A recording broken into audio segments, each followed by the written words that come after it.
1995 का नरसिम्हा राव की सरकार ने कानून बनाया था, वो अगर जारी रहा तो वो दिन दूर नहीं है जब पूरा देश वक्फ की प्रॉपर्टी हो जाएगा, संपत्ति हो जाएगा। और आज सुप्रीम कोर्ट ने जो किया है उससे वक्फ के जरिए शरिया का राज चलाने वालों के खेमे में भारी खलबली है।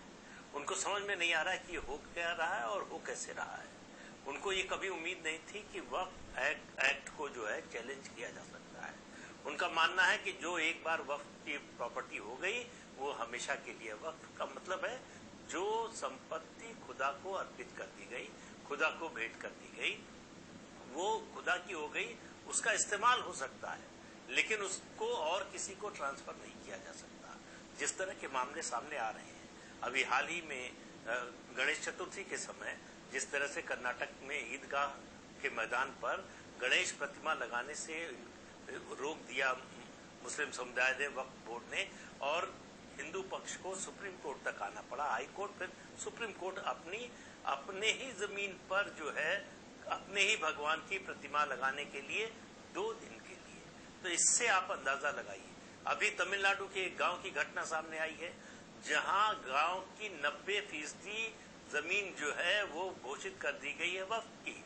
एक किसान जमीन बेचने गया, तब उसको पता चला कि ये तो वक्फ की जमीन है, वो बेच ही नहीं सकता, उसके लिए वक्फ बोर्ड से उसको एनओसी लाना पड़ेगा। उसके अलावा इतने तक गनीमत नहीं रही, उसके अलावा हुआ ये कि 1500 साल पुराना मंदिर भी वक्फ की संपत्ति हो गई। आपको पता है देश की राजधानी दिल्ली, यहाँ की 70% जमीन वक्फ की जमीन है जिसको किसी को ट्रांसफर नहीं किया जा सकता, बेचा नहीं जा सकता।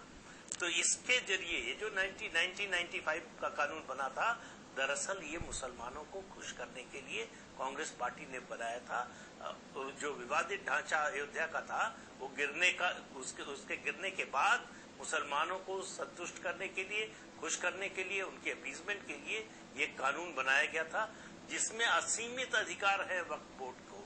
वो सिविल कोर्ट की तरह काम करती है, उसकी सुनवाई किसी सिविल कोर्ट में नहीं हो सकती है और उसके आदेश को जो है चुनौती नहीं दी जा सकती है।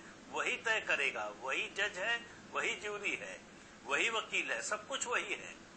अब सुप्रीम कोर्ट ने आज ही कहा है कि इस कानून की संवैधानिक वैधता पर वो विचार करेंगे कि ये संविधान की कसौटी पर खरा उतरता है कि नहीं।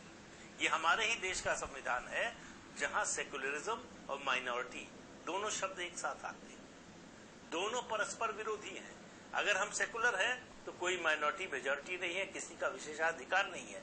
किसी धर्म के मानने वालों को विशेषाधिकार सेकुलर स्टेट में नहीं मिल सकता, लेकिन भारत में ये 75 साल से हो रहा है और चल रहा है और इसको और बढ़ावा दिया जा रहा है। संविधान की जो व्यवस्थाएं हैं वो दरअसल माइनॉरिटी को ज्यादा एग्रेसिव बना रही है।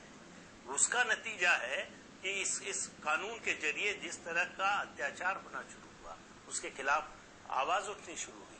अब सुप्रीम कोर्ट ने नोटिस जारी किया है और सोमवार को, इसी आने वाले सोमवार को यानी 19 सितंबर को इस मुद्दे पर सुनवाई सुप्रीम कोर्ट में शुरू होगी कि वक्फ का जो कानून बना है 1995 में बना था पहला कानून, उसमें संशोधन हुआ था 1955 में बना था पहला कानून, उसमें संशोधन हुआ 1995 में।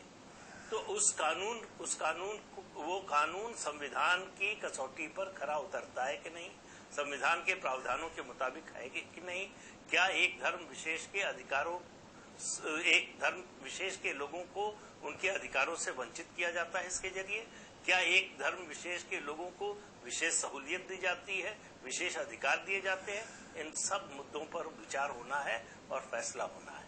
इसकी वजह से जितने संगठन वक्फ से जुड़े हुए हैं सभी में खलबली है, परेशानी है। ये कैसे उसको रोकने की पहले कोशिश हुई कि सुप्रीम कोर्ट इसकी सुनवाई ही ना करे। आप देखिए, कोई कानून बना है, संसद से कानून पास होता है तो जुडिशियल स्क्रूटनी उसकी जो है एक स्वाभाविक प्रक्रिया है, उसमें भी नहीं जाने देना चाहते थे, उसको भी रोकने की कोशिश हुई लेकिन वो रुका नहीं। अब सुप्रीम कोर्ट सुनवाई के लिए तैयार हो गया है, देखिए क्या नतीजा आता है। तो